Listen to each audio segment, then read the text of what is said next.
Sana narinig niyo ako. Nay, ako po yung anak niyo.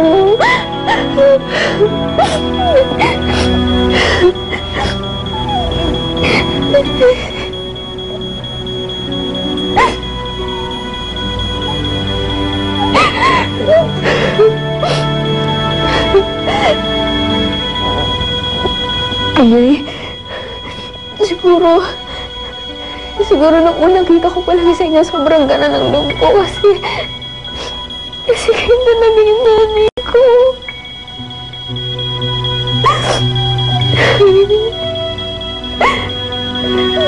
Sorry.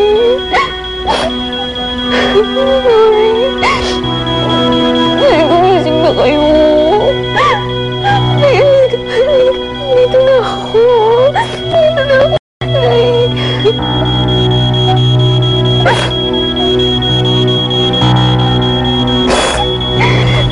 Nay, ako po yung anak mo. Ay, sana narinig niyo ako. Anong sabi mo? Nanay mo si Lilian?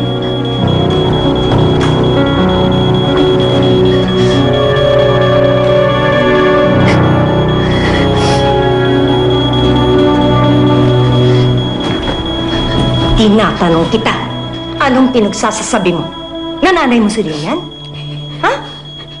Hindi po. Tika dito, may nalalaman ka pang pananay-nanay dyan? Tatramahan mo, nakita mo na nga eh. Naloloka na nga yung tao eh. Ano ka ba? Ha? Ano? Nanay lang po talaga yung turing ko sa kanya, pero wala po ibig sabihin yun. Manda ka! Tika dito ha. Wala po ibig sabihin yun. Ano nang ibig sabihin yun? Mas marunong ka pa sa akin. Ikaw, alam mo, pinagbawalan ka ng pumunta dito, pero ang pilit-pilit mo pa rin. Mama Ano? Mara, pakawalan niyo na po ako. Ano pakawalan? Ano pakawalan? Hindi kita pa. Mama Mara, please hayaan niyo na po si Catherine. Isa ka pa! Huwag ka pang kaya-kaya dito, ha? Naku, manda kayong dalawa, ha? Ma'am, may sunog! Kailangan niyo na pong lumabas dito! Walang sunog!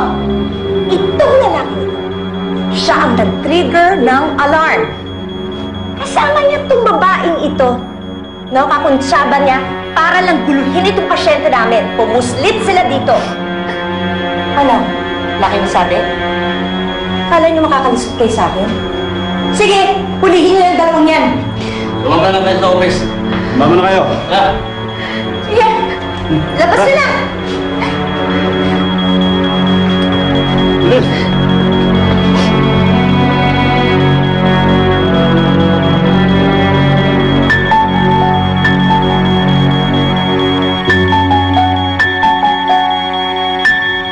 Sabihin mo na kasi sa Tita Amara mo yung totoo. Ayoko nga. Wala naman akong tiwala sa kanya eh. Tsaka malakas ang kutob ko na magkasabot pa rin silang dalawang doktora. Tsaka nakita mo ba kung paano nagalit sa akin yun? Paano kaya ako tatanggapin nun? Tama na yan. Ano ba talaga nangyari? Bakit pinatulog niyo yung fire-alarm? Hindi niyo ba naisip na malaki perwisyo ang ginawa niyo? Sir, pasensya na po. Oo nga po, sir. Huwag niyo na po kami ipapulis o ipakulong. Pakulan niyo na lang po kami. Sige, pero kailangan pa namin makausap ang magulang niyo.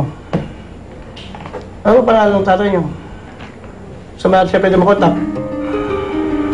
Catherine, sabihin mo na. Eh, hindi naman niya tayo matutulungan eh. Tsaka sa pagalit sa akin yun. At mas lalo lang magagalit sa akin yun pag nalaman nung pumuslit na naman tayo para lang makita si Nay Lilian. Ano? Magkukwentuhan na kayong dalawa? Hindi niyo sabihin sa amin kung saan di pwede makontak ang tatay niyo? Sir, tatay niya po si Mr. Ferdinand Fuentabella. Si Mr. Pentavella? Yung may asawang nakakumpay dito? Yung mayaman? Opo, nanay niya po yung dinadalaw namin, si Ma'am Lilian. Ba't ang sabi, nanggugulo daw kayo doon?